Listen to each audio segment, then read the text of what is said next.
What's going on, everyone? Juicebags here, and it is time to hop back into Fortnite Save the World and take a look at what has changed.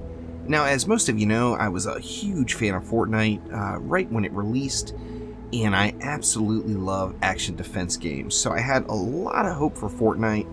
I was ready to just dive right into Fortnite and play it non-stop, and once I got myself through to like the Canny Valley stage, I got to the point where I felt like I hit some walls where I just wasn't happy with the game. Now, of course, the main focus for Epic with Fortnite has been the Battle Royale mode, and, you know, I mean, how can you dispute that? Everybody's playing Battle Royale, everybody absolutely loves it, and I'm sure it is probably the game of the year for 2017 and the most played game of 2017. So, you know, hats off to Epic there for making an awesome game mode out of Fortnite. However, my main concern personally is definitely the Save the World mode and the action defense aspect of the game. Now, first off, as we take a look at the map, we see that a lot of those familiar sights with the little storm clouds. Now, I left right at the Survive the Storm event at the end of the summer in 2017. And this is actually a similar type mission event that has returned back to the game. And as you see, your rewards, we're getting storm tickets there. However, you see there's also some other modifiers. We see the familiar storm and timer icon. But if you look at the little skull here, and we're going to see like this particular mission also offers an epic mini-boss, which is pretty darn cool.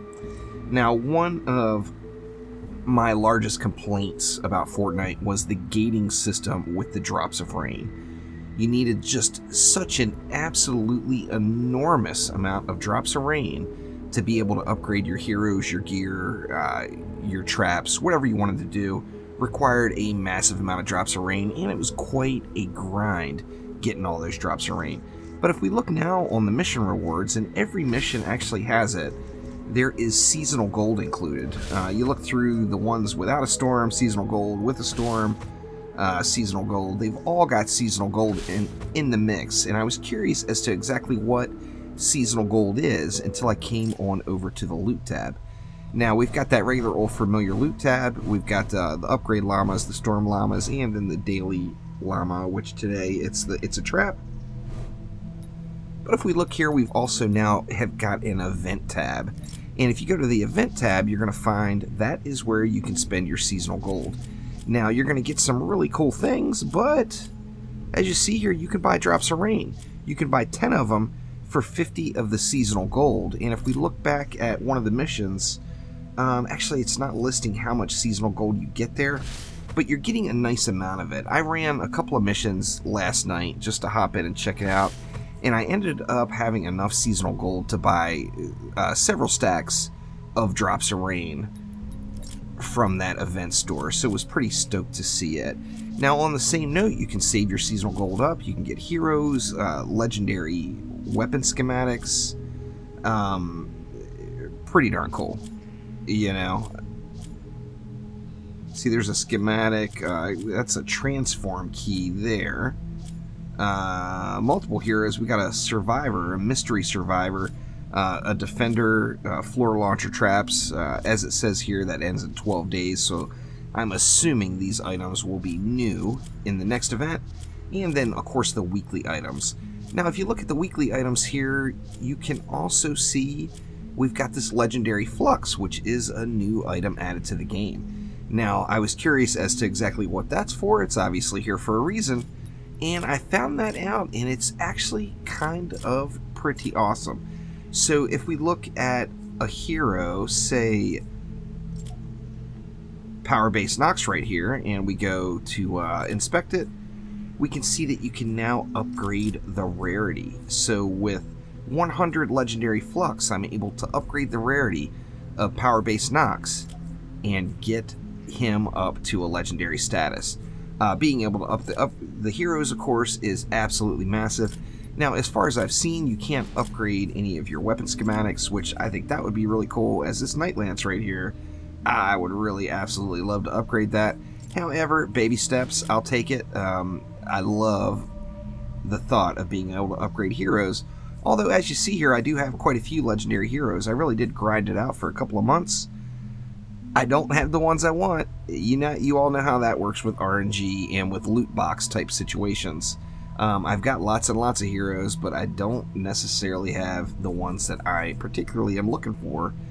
And it's pretty darn cool that you're able to upgrade the rarity of your heroes now.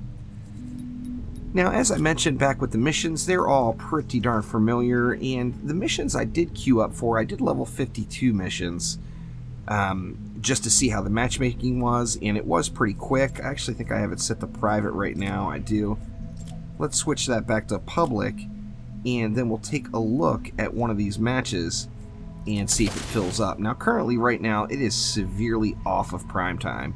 It is, as of recording this, it is about 5 a.m. Pacific time, which is an absolute terrible time to be looking for random matchmaking for gaming. And I just want to see if there is any players to play with on this Rescue the Survivors mission right here.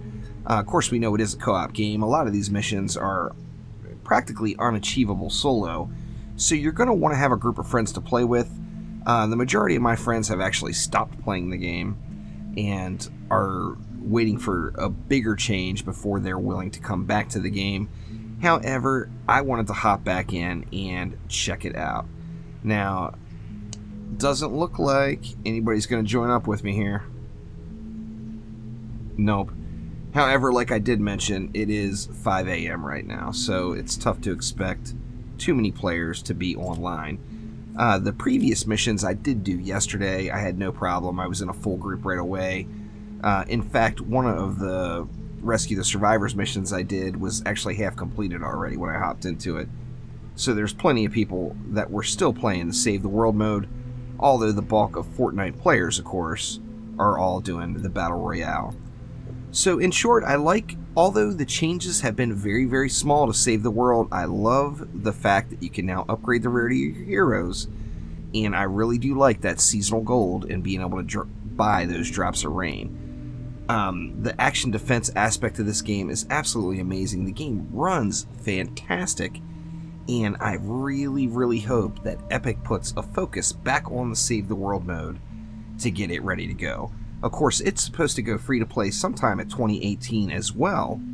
Currently, you have to pay to get access to the early access of the Save the World mode, and I'm hoping there's some nice changes to get this game mode really dialed in before it launches in its free-to-play state. Of course, no info about that quite yet.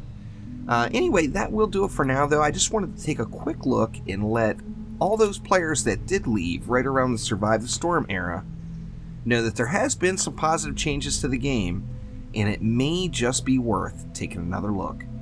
So that will do it for now. Thank you very much, and I will see you.